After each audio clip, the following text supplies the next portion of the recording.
Hello, everyone, and welcome to another horrific review. I'm back, and I'm going to be talking about Heavier Trip. Impaled Rektum, a band, is in jail, but must escape when a guitarist's father falls ill, and their family home and business faces demolition. They receive an offer to play a major festival, but decline due to being imprisoned and unprepared. Right, sometimes you just need a laugh and do something daft and fun. So, if you're not familiar, this is the sequel to 2018's Heavy Trip. And yeah, I didn't cover the original on the channel. I should have done, actually. But this has popped up and it's been memeing all over the place already. So thought I'd go see it. Right. You need to watch the first one or you'll not get this. Like, this is a continuation of from the first movie, which is an absolute blast. If you just think Police Academy, Naked Gun, Airheads, just old school comedy, you know, the sort of old school slapstick um buddy comedy, but with a dark black metal twist. That's what this is.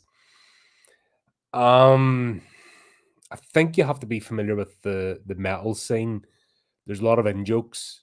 Like, on the surface, it's a good movie. Like, I enjoyed the first one and had an absolute blast with this one. It doesn't really lose a beat. It ups the production a little bit, but doesn't go too far that it's completely devoid of the first movie. You can tell it adds up to it, but it's essentially the same story. You know, guys travel trying to get to a festival, circumstances are preventing them, and it's all about friendship and betrayal and the usual tropes you get with these sort of movies.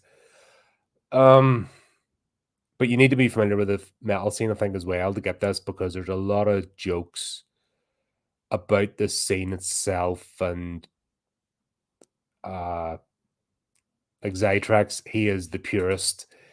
We've got the corporations who want to basically slap a heavy metal label onto something, but it's pop music, you know, and make it for the masses, and there's all that kind of stuff. And then there's the question of, is this metal, is this not metal? You've got the prejudices of normies towards the scene and all that kind of stuff. So it brings all that into it. Um, yeah, it's a tricky one for me because obviously I get the jokes, not just the surface level of this, but the in jokes. So that's kind of laugh because you sort of look at it and go, yeah, that was me in 1997, or that was me in 2001.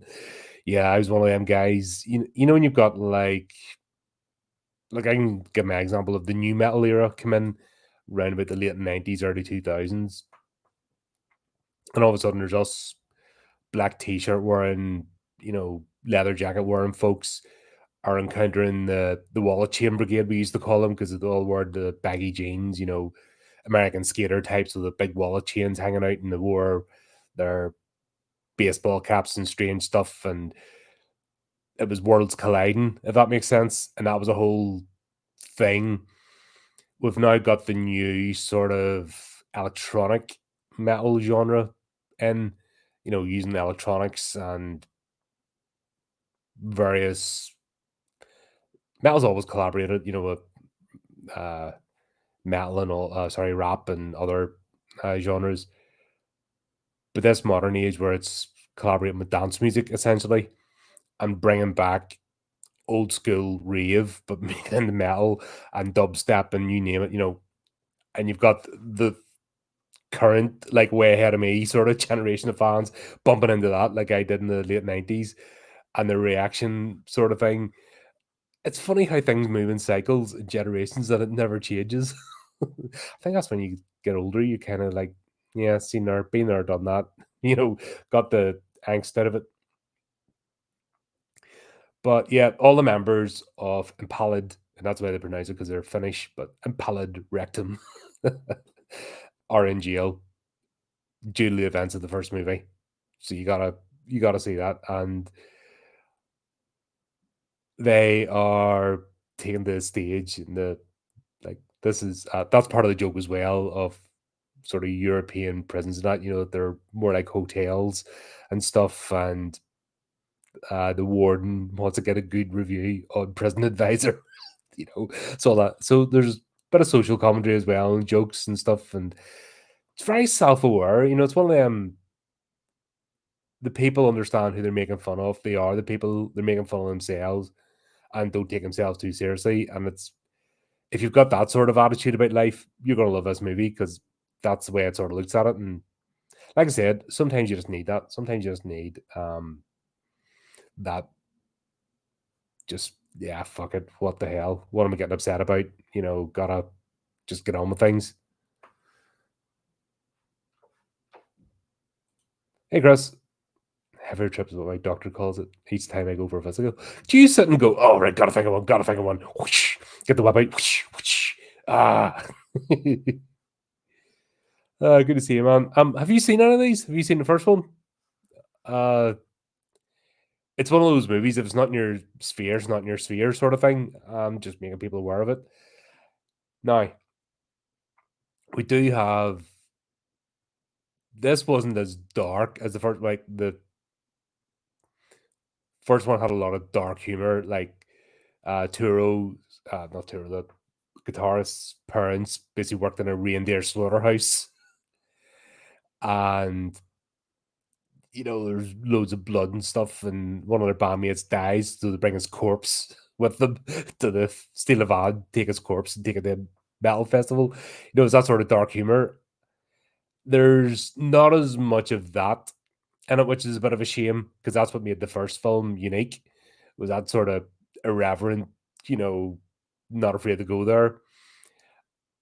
And it was one of the deer he was feeding in the machine got stuck, and the grind and stuff is where they discovered the sound. So they're about to start playing, and Dawkin, who's a character from the first movie, is the chief warden. She comes, she brings a sign and points at her with her baton. No symphonic, post-apocalyptic, reindeer grinding, Christ abusing, extreme war pagan, phenoscandic metal in this prison.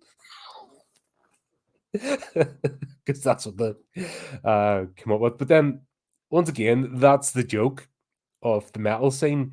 There's all these subgenres, and it's basically everyone wanting to go, I'm special, this is my special group, you're not part of it, and you're not part of this metal. And for the size, it's always seems to be the more niche groups. I mean, mainstream's mainstream. That's and they split up in things, but when you get into the more niche, like metal is niche, still is. I know it's more generally accepted in a lot of places than what it was, but it's still a niche genre to be into. Same as being a horror fan, you know, I think we'll have this. I think the internet and social media and this sort of stuff has made us think that we're bigger than what we are, as in there's more of us and that. But when you step into the real world, we're still a niche genre. We're still a niche fan base. And look how horror splits itself up into certain. It's a tiny tribe, but because I think it's the big fish, small pond syndrome. Everyone's trying to be a big fish, and it's only a small pond, so everyone starts to try and carve out. Where in sort of normie society, it's easier to do because it's a larger pool to work from.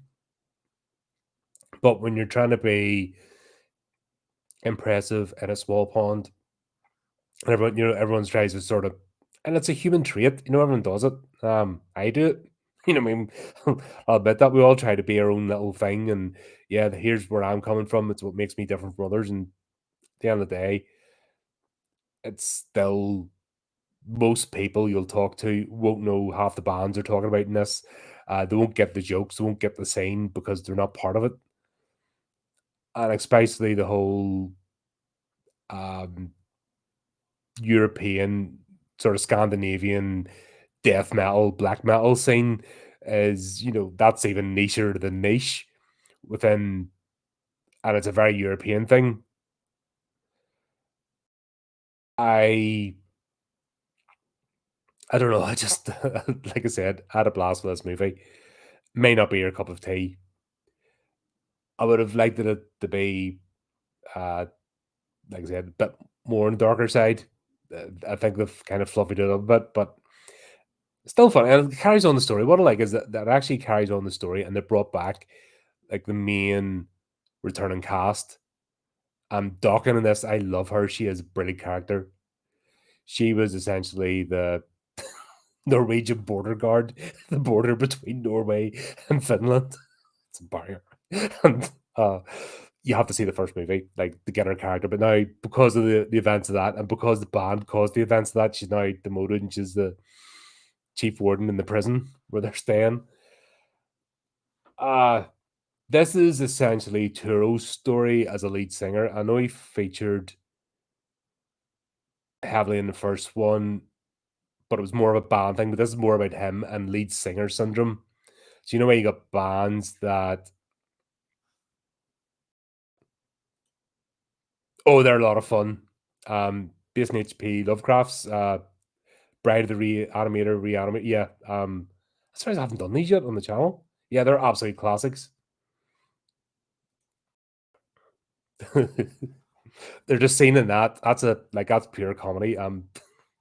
The head's talking and he comes alive and God, he's like scrolling down. You bastard. Before he gets knocked out. It's good movie, yeah. Anyway, so we'll have these guys in prison. They're busy trying to get their mojo back. Things have hit them. God's sake, I forgot the name of the bloody guitarist.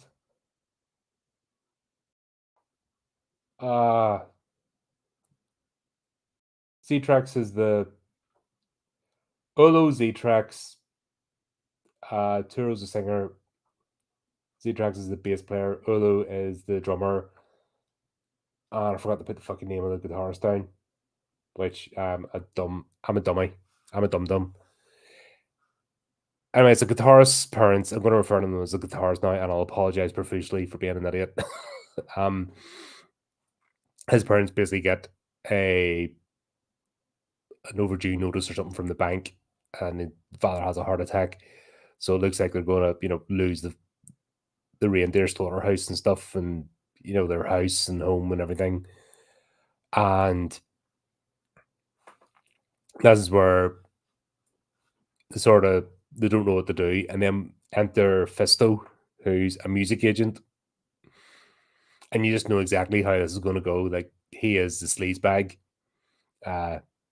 music agent, music manager, and he wants them to appear at Wacken, which is a massive metal festival in Germany. It's just become that's like the place to go or the place to be if you're a band. You want to play at Wacken. If you want to go to a festival, that's the festival to go to. Basically, it's what is it, over 3-4 days, something ridiculous like that. And just wall to wall bands and stuff. So he basically says he got a slot, and they're like, "Well, we're in prison. What do you want us to do?" Sort of thing. No, but then that's when they decide to break out. Everything comes just as the prison advisors they come to give the warden his rating, and they've got they start a riot by saying they're going to take away the salmon bar. God, this is the prison in this is almost as ridiculous as the one in The Crow, except this is meant to be comedy, if that makes sense.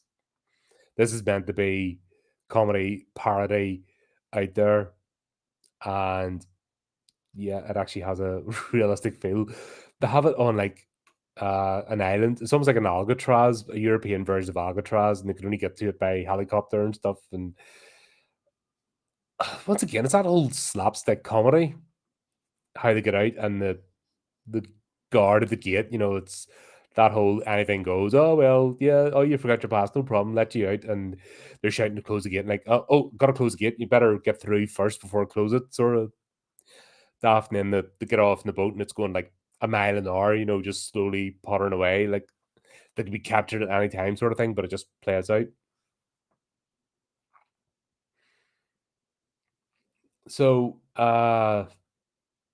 like it was lackluster prison escape, but it was meant to be. It's just meant to be the whole daft thing. They go into like a scene is they go to a locker room, where all their gears, their civvy gears kept that get changed, but then they have to wait an hour because Z-Trax has to go and put on his corpse paint and like get in full makeup. Like, we're waiting an hour, this takes time, sort of thing. It's that level of just absurdity, and it lands, I think, because you like the characters, even though they're making like this is sort of Turo's story, isn't, like I said, he's getting. We'll see it a lot with bands start out and the lead singer has something about them, and the studio wants to basically separate the lead singer from the band, make him a solo act, and just have session singers and stuff. And it's a story as old as time, not just metal, but other genres as well. You see it, or the lead singer thinks they're too big for the band. It's that whole ego thing, and usually ends up not going well. And even if they do get a solo career, it doesn't work out. They burn out after a while because that's story music never changes. They are escaping from prison. They go back to the reindeer, the parents' house. They get away. They steal Dawkins. Dawkins decides to go on a personal crusade to bring them back. And that's what I'm saying, like Smokey and the Bandit sort of stuff. It's that level of comedy where she's chasing after them and always one step behind. And they nick her vehicle, and then they stow upon the bus of was it blood? Da, da, da, da, da, da, da, da. What the hell did they call that band? Blood Motor. Yeah, they're busy making fun of Motorhead and other ones. So Blood Motor, yeah. So they end up in like sneaking onto the tour bus with Blood Motor, who just happens to be going to the place they need to go to meet Fisto. Their lead singer Rob has to toke on helium because he's so black metal that his voice is that dark that it turns out the sun, sort of thing, and will melt your face off. So the manager has him, like, he's still brr, but that's the joke, that he's actually sucking at helium to be brr, where saying his voice is that dark. It's one of that, no playing about with mysticism of metal and stuff, and it's all them sort of jokes. So meet those guys. They realize that they're one of Fisto's bands as well that he's managed. And of course, we'll get an insight into the music industry and how it's not a nice place, and you'd have to be mad to get involved with it. But I suppose the lure of fame and fortune, etc. But yeah, you have to be absolutely bonkers, or just have no conscience, just have no personality or conscience, just be whatever they tell you to be, because that's the way those sort of. It's like working for any corporate entity, I suppose. You kind of have to leave your soul at home to do it. But yeah, we'll have this. They go to a pretentious rock star party, and as where Z-Trax encounters baby metal because they're playing. And it's a weird, there's like, the stages, etc., are not real. Like, they're playing at the bottom of a pit, and it's like a spiral staircase, and they're playing at the bottom. It's that sort of thing. It's just otherworldly. That's the sort of vibe they're bringing with us. And Z-Trax, being a purist, he's the one with the corpse paint and all, is completely confuddled. Like anybody that discovers baby metal for the first time, it's like, the hell is this? And then they grow on you and you become a fan, and you don't even realize how it happens. But c'est la vie. But once again, it's that whole joke, and even they're in the joke as well. They're in on the joke that they have been slated for not being metal and being a corporate production, which is partly true. They all came from the Japanese Idol background, and then they formed a band, but they've been at it for nearly 20 years now, and they've developed their own sort of style. It's good to see the say young ladies now, they're in mid-20s, but young ladies like stepping out and getting more involved with the sort of giving a bit more of themselves, and having a laugh with it all, and like their cameos in this movie is brilliant. And Z-Trax being the purest, the absolute pure metal of metal, no nothing else. I was like that when I was about 12 or 13. And it's sort of got to my mid-20s. I'm like, hey, you can mix stuff up and have a laugh. And I like to see mixing the genres, but there's people that absolutely no, absolutely nah, you know, not wearing it whatsoever. And that's all part of the joke. And the young ladies of Baby Metal are in this movie, and they're in on the joke about themselves as much as anything else. So once again, if you're coming from the outside of not understanding metal music, you're not going to get this movie. You'll get it on a superficial level, but you'll not get the in jokes, if that makes sense. And I don't think you could study quickly enough. It's one of them you have to be involved in the scene to sort of get it. Oh, there's Michael. I haven't seen you in a while. That's it. Welcome back. It's been a minute. Hope you're doing well and cracking on as always. Yeah, this movie came out. I thought I'd go and see it, and I needed a laugh. I just needed something lighthearted and enough of the dark edge.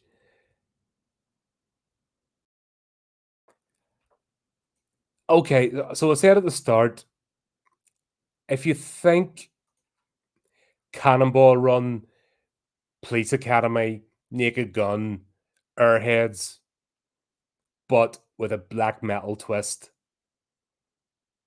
that's what this movie is. Smokey and the Bandit, those sort of, because that's the whole Dokken chasing them scene because they've escaped prison to go and play this gig. And that's the whole backdrop of it, but it's also the backdrop of they encounter the music industry because you have to watch the first movie. I suppose I should premise that anyway. You need to watch Heavy Trip first, or you'll not get this movie at all. You need to watch the first one. This is a sequel to the 2018 movie. You need to watch that because none of it will make sense. It is a direct continuation of the plot, and it's how often do you see that with a sequel now that actually continues from the first plot and makes sense, and you recognize characters and you recognize story beats, etc. It doesn't happen. Usually the sequels like, what the hell? So essentially, they're working up to. They're just scene of that gig, blood motor are playing, and it's like a teeny bopper concert. All the girls at the front are going, ah! They're taking the piss at Typo Negative. I was taking a minute to get it. They're taking the piss out of Typo Negative and all the girls. So there's sort of that. And if you're not familiar with Typo Negative and Typo Negative fans, you won't get the joke. But that's what they're doing. And this is where Turo, because Rob gets dragged off the stage by all the screaming girls, and he steps up to basically step in, and sure enough, it just goes from there. But this is where they go to a rock museum, and Dawkins finds them. What was it? They're battling. They've got a thing of Dave Mustaine's hand. There's a warning said, no sucking in Dave Mustaine's fingers. Guitarist is doing it, and you're like, oh, come on. And Dawkins comes in and like a throw. She has an urn, and she picks it off the thing, and it's Dio's ashes, and she throws it at them, and they're using some of the props from Parrot Metal videos and stuff. You know what I mean? It's all that stuff. Like that scene in the museum, you won't get if you're not into the music.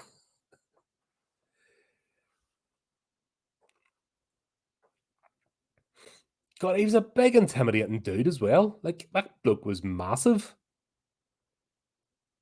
Uh he just you'd almost think he was grown in the lab. I need a goth or what would it wasn't it was like a heavier version of emo, wasn't it? Uh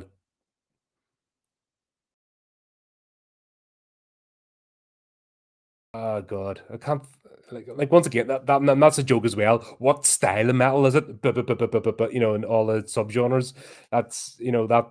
Oh, it's not that because it's actually blah, blah, the G chord plays before the A chord. Blah, blah, blah, blah. You know, that joke is played in this movie as well, which is fantastic. You know, you get it, and if you have that sort of self-depreciating humor, you can sort of go, ha, ha, ha, yeah, I was thinking like that too. Yep. Fun times, you know, why not? That's what you do as a teenager and a young adult. You get all your angst out and you use is it not better to use art? And the worst thing you do is argue about art than like stand around street corners and robbing people or you know getting into gangs, you know, gang fights and stuff. Uh, who are the worst people? Oh, it's a shame what happened to him. Obviously, you know, he'd have been he'd have been brilliant. But as I said, Rob in this Blood Motor, he's a parody of Peter Steele. You know that's kind of the joke here. Ah, God. Yeah. So basically, this is the whole plot. You know, it's a very simple. It's slapstick comedy, but the plot is they're trying to get the whacking. They're being chased by Dawkin. Turo is being lured away from the band by Fisto, who's the music agent, and we kind of see that play out. That Turo starts to see the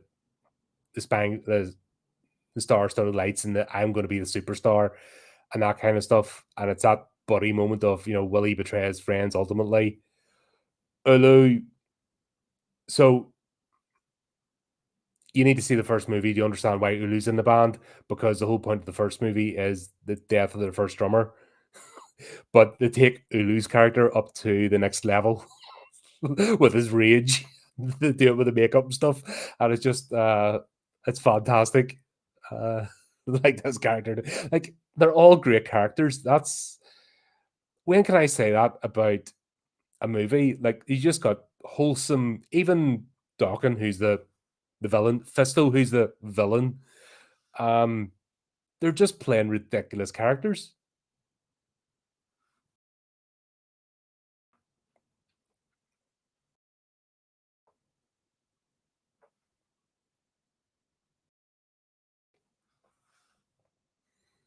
Uh,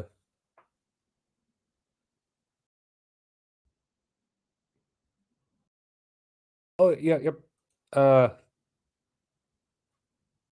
oh hold on, I'm missing chats going on here. Flip's sake, a little conversation happening in the chat, and I'm like, huh? What are you talking about? Professionals always.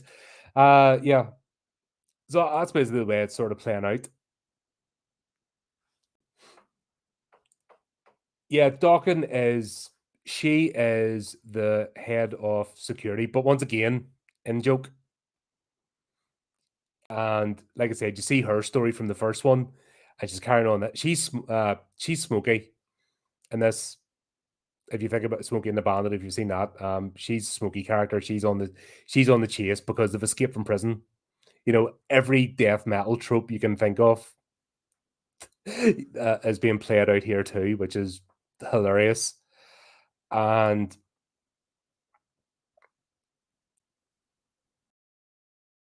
um, heavier trips out in the cinema now. It's out in theaters, so it's just out. Like I said, just had the. You might find it in streaming somewhere, but or check your local. It might be limited showing or something, but yeah, check your local movie theaters and but see the first one. See Heavy Trip first. That's definitely on streaming somewhere. The first movie has to be, and no, the first movie's darker. The first movie is the whole setup. Basically, um, they they made it as gonna have to almost review the first movie. I'm gonna get it, but the whole point is their drummer dies, and they made a music agent who wanted to buy reindeer blood for a festival, and it turns into a lie. You know that he only give him his card. He never agreed to have them on and stop, but Turo accidentally tells a fib saying that they're going to be playing a gig and they're in a tiny small town. And if you know yourself being a metalhead or being a horror fan or being somebody where you're in a small place and everyone else is just normally, you stick out like a sore thumb, and they're kind of playing that sort of teenage angst sort of thing of, group of friends find each other, just happen to be in the same stuff. And that was the whole premise of the first one. And it's the events of the first movie that have led directly to this. And Dokken is involved. She's a main character in it. She's sort of crossover between the two. Then we get the whole scene. So as things progress, Fisto, who's the real villain in this, exerts his power, and it's almost like a medieval court scene. They're on the tour bus, and he basically makes Rob the cupbearer. He's like, "Oh, Turo asked for a Coke with ice and a slice of lemon, and he made him go and make it for him and get it." And then there's that moment of Turo goes, "You forgot the lemon." It's that whole power play and stuff that goes in. But basically, things go as you expect. Turo ends up splitting off from the band. They leave one by one. Z-Trax leaves first because they remix the song and they put all the electronic stuff into it and that kind of stuff. And he's like, "No, I'm out." And we get another scene with him and the girls from Baby Metal because they've almost become like best friends. And they're like in the same song. You'll see it. Look up Z-Trax Baby Metal and you'll see it in social media. It's all in shorts. Brilliant. When you get that in context of the movie, it's brilliant. But yeah, that's it. Basically, Turo loses his soul. He becomes the glam rock sort of person, and we'll see it as well. We'll see it in music. You see, the ones that are genuine have led the way in a style, and then the copycats, and the manufactured studio bands that are just pumped out by the music industry that have no business being on stage. There's a whole thing about wanting to play covers, and anyone that understands the metal scene, metal bands don't play covers. They might do one or two as a laugh or later on down the line as an homage to certain things, but if you want to be taken seriously in sort of the rock world, you don't do covers. There's no space for people like that. They're the lowest of the low. Even if your songs are terrible, if they're your songs, you'll get respect and a fan base. But if you go on playing just covers of other songs or tribute bands, they're like, I don't know who's worst, cover bands or tribute bands. What's the lowest of the low? Where you're actually trying to pretend to be a better band, and that's your whole repertoire, or you play generic covers and you've no flavor of your own, and that's another thing gets played with in this.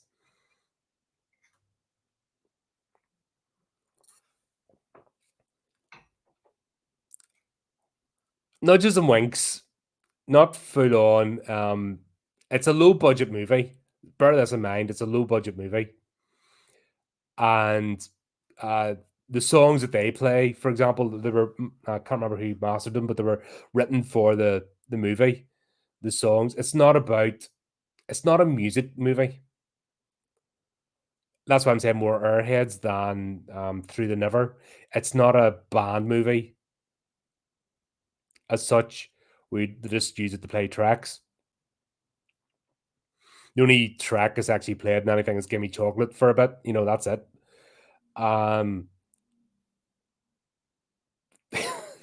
They're sneaking into whacking, for example, with a hearse because they stole a hearse and a corpse, and they turn up and they're like, they can't announce who they are. Impaled Rektum because the police are there looking for them because this has got international between the different countries they're crossing. So they say, "Yeah, we have corpse for festival," and they looked at this. Oh, right, yes, backstage corpse for a bath. Abbott, go on ahead. Little jokes like that. Um, there's like nudges and winks, but you'll never see anybody directly. That's it. The only actual band that appears is Baby Metal, and it's more play briefly, but it's all jokes, and it's not even between them and the band, it's between them and Z-Trex because it's the whole purist joke is played out, and it's lovely. It's lovely to see. It's just um everything comes to its head. Dawkins closing in, starting to capture them one by one. Turo goes in the concert first of all, and his get-up's ridiculous, but then he realizes he can't be in a band without his friends. It's that whole friendship wins overall, and they try to rectify things. Fisto tries to ramp things up, and then Rob gets his revenge, and then things just come to their logical conclusion. It's just ridiculous, and then we get put back basically to where we are. Could they do a third one of these? Possibly, but I don't think it would work. I think they've kind of done the story now. They couldn't get out of prison again. It'll have to be out of prison, the third one.